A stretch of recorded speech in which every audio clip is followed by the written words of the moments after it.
দেশের সর্বোত্তরের উপজেলা পঞ্চগড়ের তেঁতুলিয়ার তিরণীহাট ইউনিয়নে সমতলে বিদেশি জাতের কমলা চাষ করে সফলতার মুখ দেখেছেন সাইফুল ইসলাম নামের এক চাষি।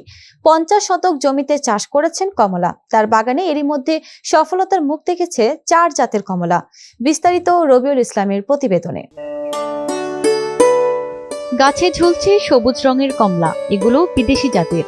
এই বাগানে রয়েছে 200-র বেশি কমলা গাছ।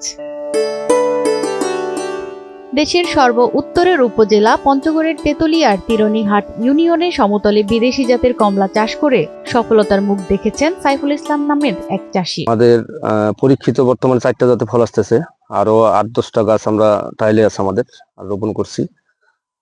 এখন আমাদের এখানে সবচেয়ে ভালো যেটা হচ্ছে সেটা হচ্ছে দার্জিলিং কমলাটা। এটা দেশের বিভিন্ন জায়গায় যদিও রস থাকতেছে না, জানুয়ারি ফেব্রুয়ারিতে রস শুকায় যাচ্ছে, কিন্তু আমাদের এখানে রস শুকায় না এবং মিষ্টি এবং কালারও আলহামদুলিল্লাহ অনেক সুন্দর কালার হয়। 50 শতক জমিতে চাষ করেছেন কমলা। তার বাগানে এরই মধ্যে সফলতার মুখ দেখেছে 4 জাতের কমলা। সাইফুলকে 2021 সালে উপজেলা কৃষি সম্প্রসারণ অধিদপ্তর 100টি দার্জিলিং জাতের কমলার চারা প্রদান করে। সেই চারার মধ্যে 26টি গাছ বেঁচে থাকে। সেটি দিয়ে শুরু করেন তার কমলার বাগান। বাজারে আমরা যেরকম বিদেশি জাতের কমলা পাই, এখানেও সে আমাদের বিদেশি জাতের কমলা চারা লাগানো হয়েছে। এখান থেকে আমরা সেই বিদেশি জাতের কমলাগুলো পাই এবং স্বল্প মূল্যে পাই। আমরা এখানকার কমলাগুলো খাই এবং স্থানীয়রা খায়। কমলাগুলা খাইতে খুব সুস্বাদু। এই কমলাগুলো মানে অন্যখানের লোক লাগে না, মানে আমাদের এলাকার লোকেই নিয়ে যায়।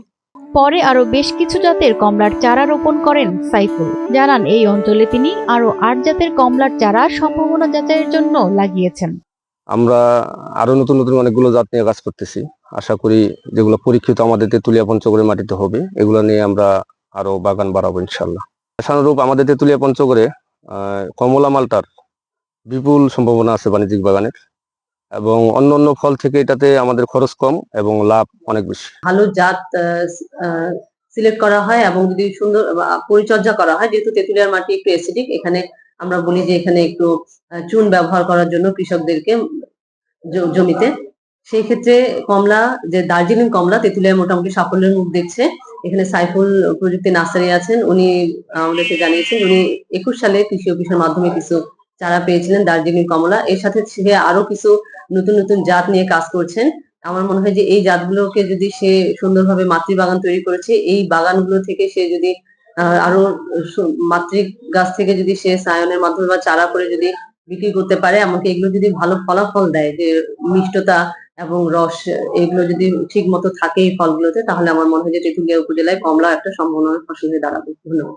বাগান থেকে গেল বছর 20 মণ কমলা পেয়েছিলেন সাইফুল। এবছর এই বাগান থেকে 30 মণের বেশি কমলা পাওয়ার আশা করছেন তিনি।